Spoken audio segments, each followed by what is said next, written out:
And do you think that not just people at a platform your size, but people in a larger platform, such as the Kim K's of the world and the people, I know how you feel about this, so that's why I'm bringing it up, but people who have the platform, who have the influence, who have the ability to actually push people, what is kind of their duty given that they have such a larger platform and influence? So, first of all, let's call them out. Let's list them off. Kim Kardashian, Taylor Swift, all the Kardashians, all the Jenners, including Caitlyn. Taylor Swift. Who else? Those are the two at the top of my mind, bro. Because let me tell you how I feel about people with a platform. As somebody on a pedestal, as somebody who, I don't even have that big of a platform, but I'm very aware all eyes are on me. I am held responsible and accountable for everything that I say and do on this platform and outside of the platform.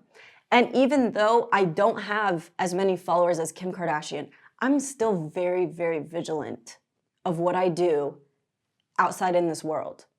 Because God forbid, I go to Starbucks for a cup of water because I'm dying of thirst and somebody catches me in the act. God forbid. I would never want to be caught dead doing something like that. But as somebody with a platform, a very small platform, I have to be aware of that. I have to know that there is maybe somebody out there who will see me doing something and then they'll be like, okay, well, she does it and she's advocating for Palestine. Then maybe it's okay. But Kim Kardashian and Taylor Swift and all these other women and influencers and people on a platform and on a pedestal are responsible for addressing genocide. Like, it's so sickening to see people like this just blatantly pretending like nothing is happening. Which is why you need to block at least one celebrity a day. At least one celebrity a day. If they're not speaking out against Palestine, again, hit them where it hurts, their pockets, boycott their brands, don't even let their ads pop up anywhere. Don't give them the satisfaction, because not addressing something this atrocious should really be punished. It really should be, because if you have a platform, like I said, you are responsible for sending these messages to people who look up to you, to people who you're gonna reach this vast audience, and you know how much influence and pull you have over these people. Taylor Swift specifically, she makes me so upset. The Swifties could... Single-handedly, the Swifties could free Palestine.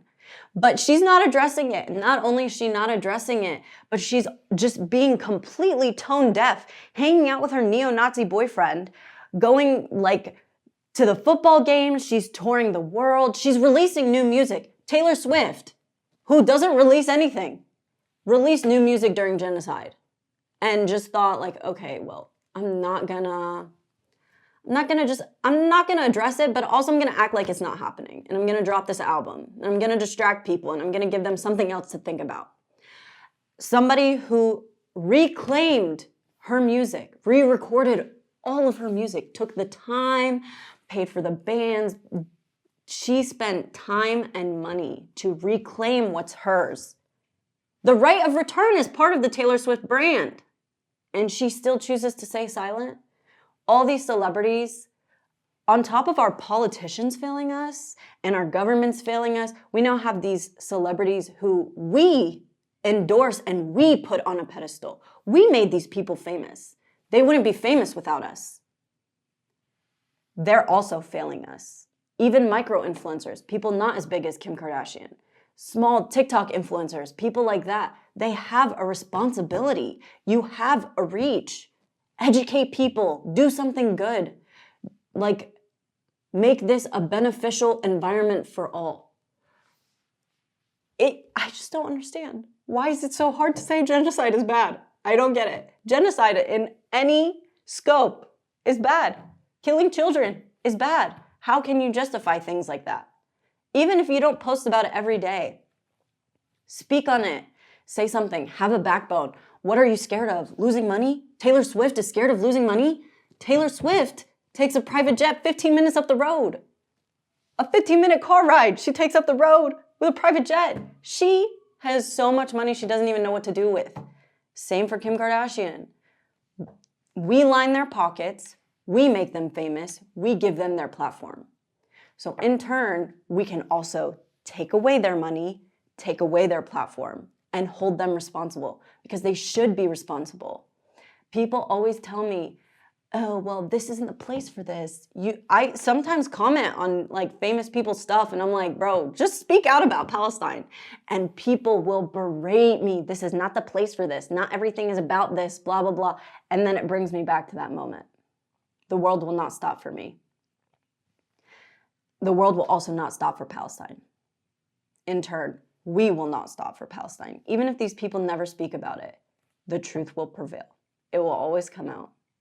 And one day, like I said, I'm betting on it. One day, it will all come out. And these people, cancel culture will be at its peak when Taylor Swift and Kim Kardashian lose their platforms. And I can't wait because I'm preying on their downfall.